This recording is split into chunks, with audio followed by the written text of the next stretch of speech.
OLS.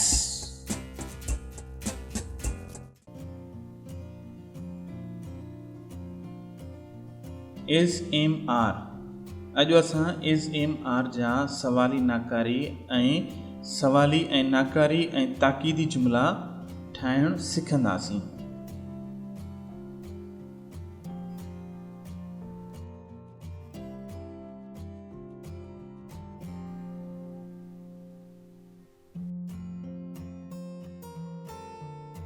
Is am are. अॼु असां is am R ते सवाली नाकारी ऐं ताक़ीदी जुमिला ठाहिणु सिखंदासीं। मिसाल तौरु, ही इज़ अ डॉक्टर। असां ही खां पोइ टू बी वर्ब इज़ इस्तेमालु कयो आहे। अहिड़ा लफ़्ज़ जिन सां टू बी वर्ब इज़ इस्तेमालु थींदो आहे त असां उन्हनि लफ़्ज़नि जो जेकॾहिं जुमिलो ठाहींदासीं सवाली त इज़ खे फिराए असां शुरू में रखंदासीं जुमिले में। जीअं इज़ ही a doctor. He is a doctor, हू हिकु डॉक्टर आहे। त सवाली जुमिलो ठाहिण लाइ असां इज़ शुरू में रखी आहे। इज़ ही अ डॉक्टर, छा हू हिकु डॉक्टर आहे। अहिड़े हिसाब सां वरी जेकॾहिं जुमिलो आहे एम ते त उन ते असां ईअं बयानी जुमिलो ईअं हूंदो, I am your master. I am your master, मां तव्हांजो मालिक आहियां। हाणे आई खां पोइ असां टू बी वर्ब एम इस्तेमालु कयो आहे। ही आहे बयानी जुमिलो।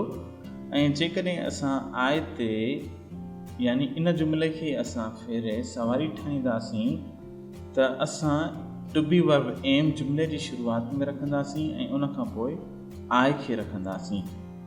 मिसाल हेठि आहे, am I your master. Am I your master, छा मां तव्हांजो मालिक आहियां। अहिड़े हिसाब सां असां आर खे बि ईअं ई इस्तेमालु कंदासीं। मिसाल, दे आर क्रेज़ी। उहे दीवाना आहिनि। हाणे हिते असां आर जेको आहे टू बी वर्ब उहो दे खां बाद में ॾिनो आहे। यादि हूंदो अव्हांखे ज़रूरु पार्ट 1 में त इज़ एम आर कंहिंसां इस्तेमालु थींदा आहे, कहिड़नि लफ़्ज़नि सां इस्तेमालु थींदा आहे, ऐं आर उहे कहिड़ा लफ़्ज़ आहिनि जिन सां इस्तेमालु थींदी आहे।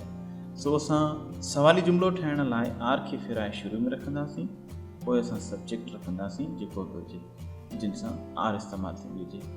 दे आर क्रेज़ी, उहे दीवाना आहिनि। आर ते क्रेज़ी, छा उहे दीवाना आहिनि। आर ते क्रेज़ी।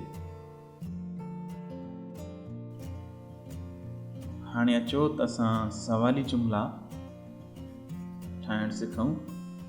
जुमिले जी शुरूआत में जेकॾहिं ही, शी, इट अचे या हिकु नालो अचे त उन खां पहिरीं असां इज़ रखंदासीं। जीअं हिन टेबल में आहे, इज़ ही, is she, is it, is हिकु नालो।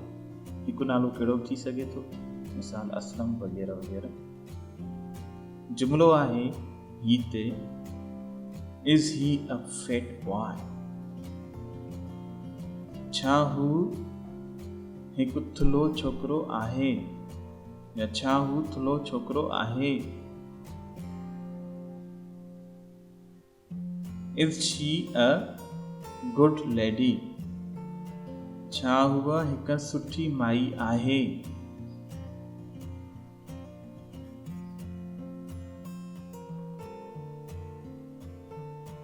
Is it an animal. छा इहो हिकु जानवर आहे। अहिड़े हिसाब सां जेकॾहिं को बि हिकिड़ो नालो अचे त असां उनखे बि ईअं इस्तेमालु कंदासीं इज़ सां। Is Tauseef a smart boy. Is Tauseef a smart boy. छा तौसीफ़ हिकु ज़हीन छोकिरो आहे। ऐं हिकिड़ो नालो अचे कहिड़ो बि, मर्द हुजे, औरत हुजे, छोकिरी हुजे, छोकिरो, त उन सां बि असां सवाली जुमिलो ठाहिण लाइ शुरू में इज़ रखंदासीं। ही वियो इज़। हाणे असां एम ते जुमिलो ठाहिणु सिखंदासीं। शुरू में असां एम रखंदासीं, उन खां पोइ आई। यानी जेकॾहिं जुमिलो सवाली हुजे मां ते त उनजी इंग्लिश थींदी आई, त उन खां पहिरीं असां उनजो टू बी वर्ब रखंदासीं एम। एम आई। छा एम आई जुमिलो आहे। Am I your best friend?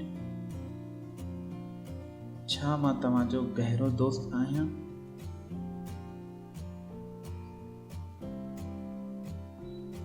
Am I a stranger? छा मां अजनबी आहियां? छा मां अजनबी आहियां? Am I weak in study? छा मां पढ़ाई में कमज़ोर आहियां? Am I new in this school? छा मां हिन स्कूल में नओं आहियां? यादि रहे त एम सिर्फ़ु आई सां इस्तेमालु थींदी आहे, बयानी हुजे, सवाली हुजे, वाट एवर जेको बि हुजे, पर सवाली में असां एम खे कराए शुरू रखंदासीं। हाणे वारो आहे आर जो।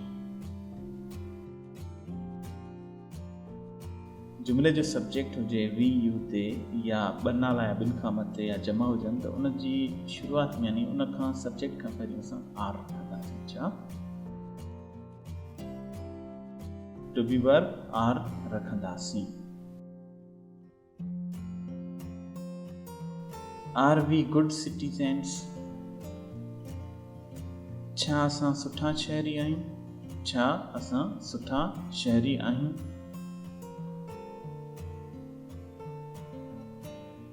Are you an honest man? छा तूं ईमानदार माण्हू आहीं? छा तूं ईमानदार माण्हू आहीं?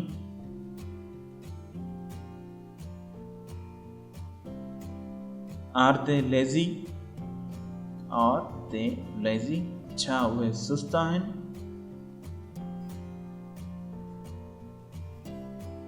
Are Tasin and Anas cousins?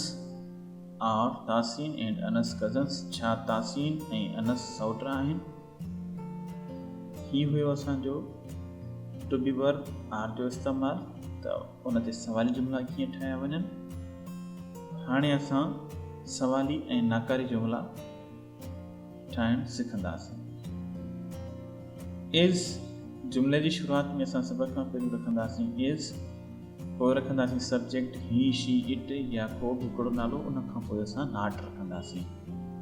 अहिड़ी तरह सां असां शुरू में एम रखंदासीं, उन खां पोइ सब्जेक्ट आए रखंदासीं, उन खां पोइ नाट नाकारी जुमिलो करण लाइ।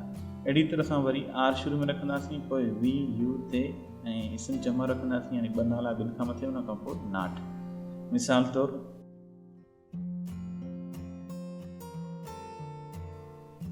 Is he not a Pakistani? छा हू हिकु पाकिस्तानी न आहे? Am I not in the plane? छा मां जहाज़ में न आहियां?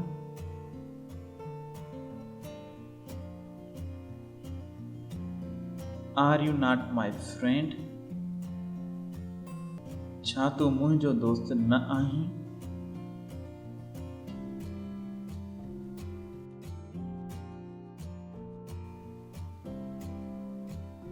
हाणे असां ताक़ीदी जुमिला ठाहिणु सिखंदासीं। त ताक़ीदी कीअं थींदा आहिनि। जुमिले जी शुरूआति में असां सब्जेक्ट रखंदासीं ही शी इट सिंगुलर नाउन यानी हिकु नालो, उन खां पोइ असां इज़ रखंदासीं। इज़ रखण खां पोइ असां रियली रखंदासीं। रियली असांजो ताक़ीदी जुमिलो ठहंदो आहे यानी ताक़ीदी जी माना ॾींदो आहे। वरी असां आए रखंदासीं जुमिले जी शुरूआति में, उन खां पोइ एम, उन खां पोइ असां रियली रखंदासीं। ऐं अहिड़ी तरह सां वी यू ते प्लूरल नाउन यानी इसम जमा रखंदासीं, उन खां पोइ आर ऐं उन खां बाद में वरी असां लॻाईंदासीं रियली। मिसाल तौरु he is really a good man, हू वाकई हिकु सुठो माण्हू आहे। I am really out of country, मां सचमुच मुल्क खां ॿाहिरि आहियां।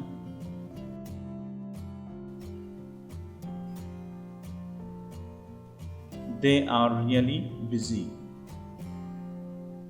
उहे वाकई मसरूफ़ आहिनि। यादि रहे त ताक़ीदी जुमिला ठाहिण जे लाइ असांखे इज़ एम आर खां पोइ रियली लॻाइणो पवंदो, उन खां पोइ जुमिले खे मुकमल करणो पवंदो।